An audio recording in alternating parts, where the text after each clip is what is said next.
खबरों का सिलसिला आगे बढ़ाते हैं। मशरिक़ वस्ता कशीदगी में खात्मे की जानी बड़ी पेशरफ्त। अमरीकी सदर डोनाल्ड ट्रंप का ईरान के साथ मुआहिदे के करीब पहुंचने का दावा। अमरीकी फौज की आज ईरान पर तयशुदा हमले रोक दिए।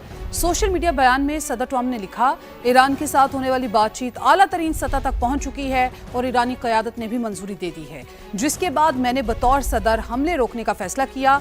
मुआहिदे पर दस्तखत की तकरीब के वक्त और मकाम का ऐलान जल्द कर दिया जाएगा। ताहम जब तक इस मुआहिदे को बाज़ाब्ता तौर पर हतमी शक्ल नहीं दे दी जाती, ईरान की बहरी नाकाबंदी बरकरार रहेगी। अमरीकी सदर ने कहा, मुआहिदे के निकात और तफसीलात पर तमाम फरीक, जिनमें अमरीका, पाकिस्तान, सऊदी अरब, मुत्तहिदा अरब अमारात, कतर, तुर्की, बहरीन, कुवैत, उर्दन, मिस्र और इसराइल समेत दीगर ममालिक उसूली और तफसीली सतह पर मुत्तफिक हो चुके हैं।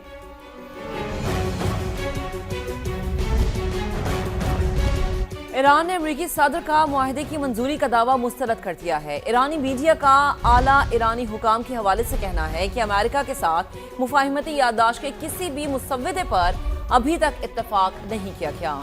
अमरीकी मीडिया ये रिपोर्ट करता है कि मुआहिदे के लिए ताहाल सुप्रीम लीडर मुश्तबा खामनाई की हतमी मंजूरी दरकार है, जबकि दूसरी तरफ अरब मीडिया ने यह दावा किया है कि ईरानी वजीर खारजा अब्बास अरागची का हफ्ते के रोज पाकिस्तान पहुंचने का इम्कान है।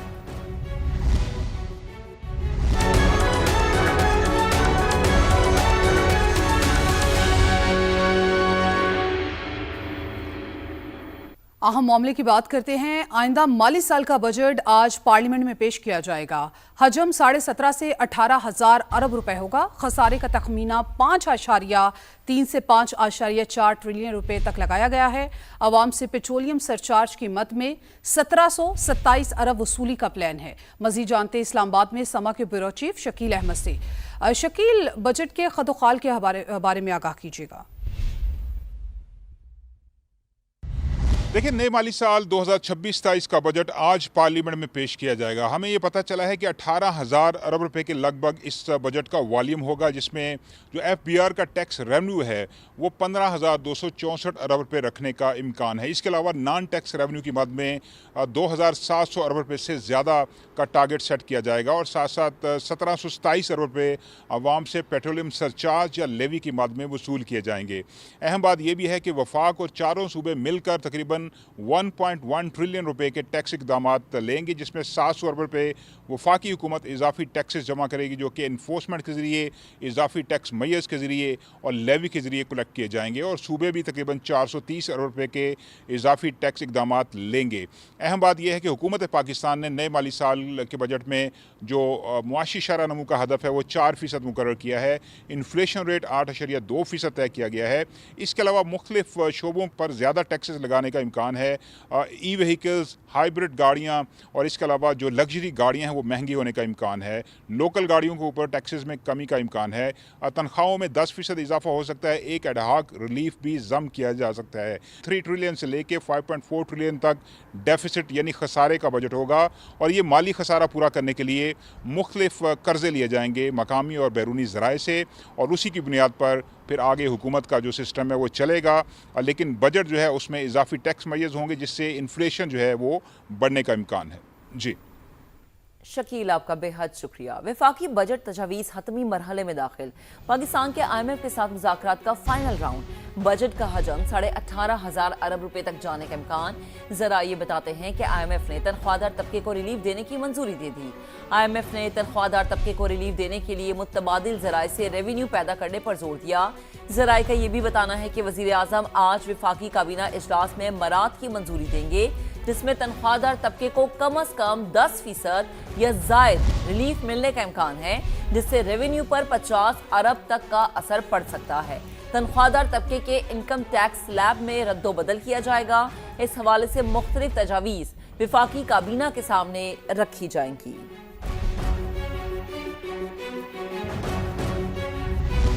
पाकिस्तान में गुर्बत की शरह तशवीशनाक हद तक बढ़कर 28.9% तक पहुंच गई। हर 100 में से तकरीबन 29 शहरी खत्ते गुर्बत से नीचे जिंदगी गुजारने पर मजबूर हैं। मुआशी अदम मसावात भी 28.4% से बढ़कर 32.7% हो गई। कौमी इक्तिसादी सर्वे के मुताबिक साल 2018-19 के बाद मुल्क में गुर्बत में ये दोबारा बड़ा इजाफा रिकॉर्ड किया गया है। देही इलाकों में गुर्बत 36.2%, जबकि शहरों में 17.4% है। सबसे ज्यादा गुर्बत बलूचिस्तान में 49%, खैबर पख्तूनख्वा में 35.3% और सिंध में 32.6% रिकॉर्ड की गई। पंजाब में शरह गुर्बत सबसे कम यानी कि 23.3% रही। इसके साथ ही मुल्क में मुआशी अदम मुसावात भी 28.4% से बढ़कर 32.7% हो गई है।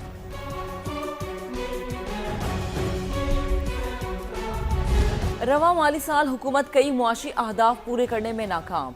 एक्सपोर्ट का हदफ पूरा नहीं हो सका। ज़राई और सनती शोबे में तरक्की का हदफ भी नामुकम्मल। वफाकी वज़ीर ख़जाना मोहम्मद औरंगज़ेब ने कौमी इक़्तिसादी सर्वे पेश कर दिया।